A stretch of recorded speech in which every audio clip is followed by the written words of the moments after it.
Olha, quem nunca se perguntou o que rola de verdade por trás daquelas portas fechadas dos templos maçônicos, né? Bom, hoje a gente vai mergulhar de cabeça para tentar desvendar uma das sociedades mais fascinantes e, vamos combinar, misteriosas do mundo. Chegou a hora de separar o que é mito do que é realidade. É bem essa imagem que vem na cabeça, não é mesmo? Homens de ternos, juramentos, um ar de mistério. É claro que a gente fica curioso. Mas, no meio de tanta fofoca e tanto diz que me diz, como é que a gente sabe o que é verdade e o que é pura invenção? Então, para começar, vamos direto ao ponto, né? Vamos encarar de frente os boatos mais, digamos, sensacionais. Aquelas histórias que todo mundo, de um jeito ou de outro, já ouviu por aí e que só servem para aumentar ainda mais esse mistério todo. Pensa só nessa lista. Parece até roteiro de filme de suspense, né? Adoração a um bode preto, juramentos de morte, uma guerra secreta contra a igreja. São exatamente essas histórias que construíram essa lenda toda e que, para muita gente, acabam definindo o que é a maçonaria. E é exatamente aqui que a gente faz uma curva. Chega de especulação, certo? Vamos tentar entender o que a própria maçonaria diz sobre si mesma, para a gente ter uma ideia do que ela é de verdade.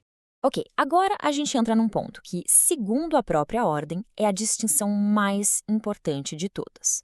É aqui, olha só, que boa parte do mistério começa a se esclarecer. E essa diferença é fundamental. Uma sociedade secreta esconde alguma coisa. Muitas vezes porque é algo ilegal, algo que não pode vir à tona. Já uma sociedade discreta, bom, ela só reserva suas atividades para os seus próprios membros. É uma questão de privacidade, sabe? Não de fazer algo escondido. E é exatamente aí, nesse campo da discrição, que a maçonaria diz que ela se encaixa. Então, essa tal privacidade toda não é para esconder um plano de dominação mundial ou algo do tipo. Na verdade, ela serve para proteger o jeito deles de agir, seus rituais, os símbolos que eles usam. E aí vem a parte mais curiosa. Muitos desses rituais já estão até publicados em livros e são super conhecidos por estudiosos.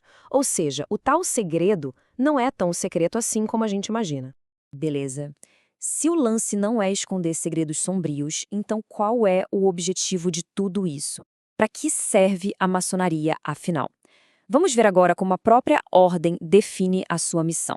Se a gente for procurar no dicionário, tipo Aurélio, a gente vai encontrar uma definição que parece até simples.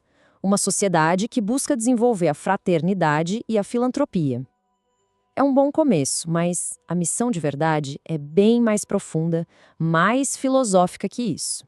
E aqui, olha, a gente chega no coração da coisa. Além de ajudar os outros, o objetivo principal é o autoconhecimento. É como se fosse uma jornada para construir um templo interior, para que cada membro consiga descobrir o seu eu oculto. É uma busca muito filosófica, muito pessoal. E toda essa busca se apoia nesses pilares aqui. A crença num grande arquiteto do universo, e veja bem, isso não é uma religião específica, é mais um ponto de partida que consegue unir pessoas de diferentes crenças. A ideia é focar no que une todo mundo, tipo amor fraterno, e deixar de lado as coisas que dividem, como discussões de política ou dogmas religiosos. Isso é super importante de entender. A maçonaria não se vê como uma religião. Não existem dogmas para seguir cegamente. Ela se descreve mais como um sistema filosófico, sabe? Uma espécie de ciência da evolução pessoal que valoriza muito a liberdade de pensamento e o progresso. Bom, e com uma base filosófica toda focada em progresso e em liberdade, não é de se espantar que a maçonaria tenha dado as caras em vários momentos-chave da história, né? Vamos dar uma olhada em como essa influência apareceu por aí. A história mostra uma conexão bem interessante, para não dizer fascinante. A gente está falando da queda da Bastilha, lá na França, da independência dos Estados Unidos, do nascimento das repúblicas aqui na América Latina. Parece que onde a palavra liberdade ecoava mais alto, a influência maçônica estava lá de alguma forma. Essa citação aqui diz muita coisa. A ideia não é ficar preso no passado, mas sim ser uma vanguarda, tipo sentinelas que estão sempre olhando para o futuro, tentando guiar o progresso da humanidade. E agora, depois de a gente ter desmentido alguns mitos e entendido melhor os princípios, chegamos no ponto alto da nossa conversa. A pergunta que, no fundo, todo mundo quer ver respondida. A gente já viu que o tal segredo não é um bode preto, nem um plano para dominar o mundo. Então, o que sobrou? Qual é, afinal de contas, o grande segredo da maçonaria?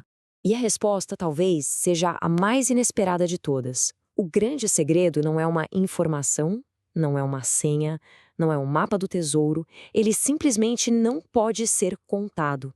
Não dá para transmitir em palavras. E é aqui que está o pulo do gato. O grande segredo maçônico é uma experiência pessoal, que não dá para transferir. É uma percepção, um clique interno que cada maçom tem que descobrir por conta própria na sua jornada. Em outras palavras, não é algo que alguém te ensina, é algo que você se torna. E para a gente fechar, tem uma perspectiva que pode, quem sabe, redefinir uma das maiores polêmicas da história da maçonaria. E que traz uma visão de reconciliação bem surpreendente. Este trecho faz parte de uma oração que é atribuída ao Papa João XXIII. Nela, ele pediria perdão por séculos de perseguição e chamaria os maçons de seguidores prediletos. Agora, sendo essa oração autêntica ou não, ela deixa no ar uma pergunta muito poderosa. E se essa barreira toda entre esses dois mundos for, na verdade, um gigantesco mal-entendido histórico? Esse talvez seja o segredo que mais vale a pena a gente continuar pensando a respeito.